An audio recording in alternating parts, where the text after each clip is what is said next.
الحمدللہ وحدہ والصلاة والسلام علی من لا نبی بعدہ، اما بعد۔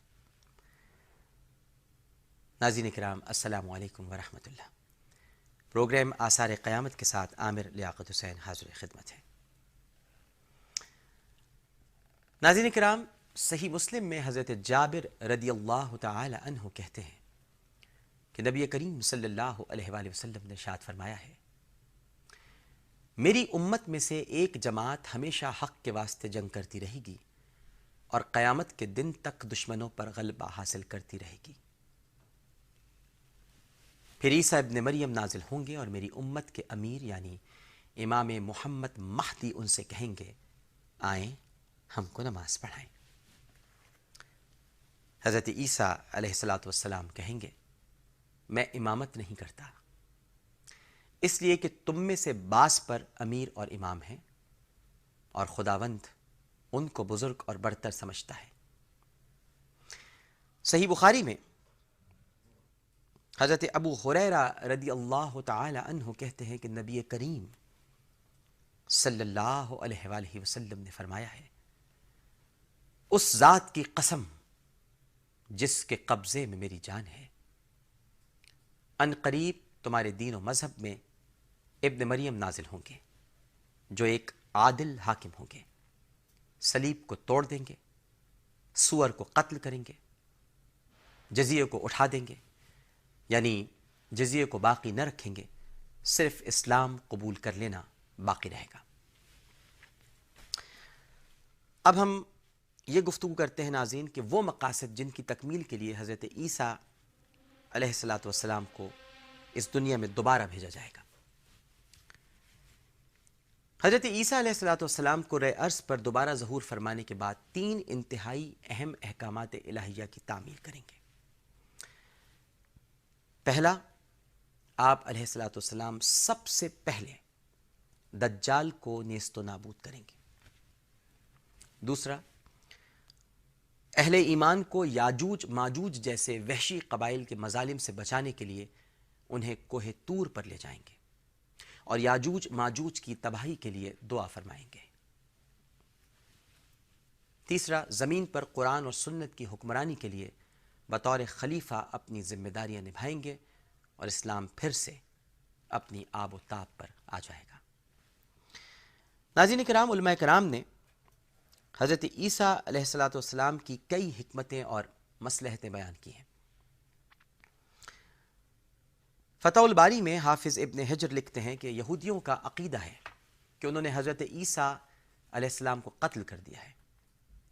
اللہ رب العزت اس کائنات کے فنا ہونے سے قبل حضرت عیسیٰ علیہ السلام کو زمین پر دوبارہ بھیج کر ان یہودیوں پر ثابت کر دے گا کہ حضرت عیسیٰ علیہ السلام قتل نہیں ہوئے تھے بلکہ انہیں زندہ آسمانوں پر اٹھا لیا گیا تھا، اور آپ ہی ہیں جو یہودیوں اور ان کے سرغنہ دجال کو قتل کریں گے۔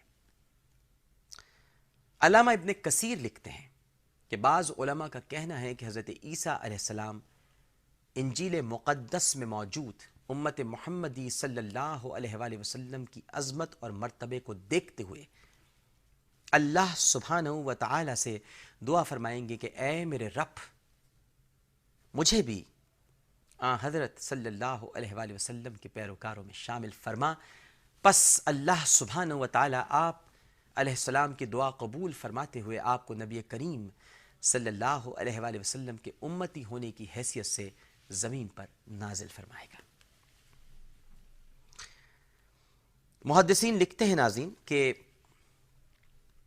یہ اٹل قانون الہی ہے کہ اللہ نے جو شے زمین پر تخلیق فرمائی اسے اسی خاک کا پیوند بننا پڑتا ہے۔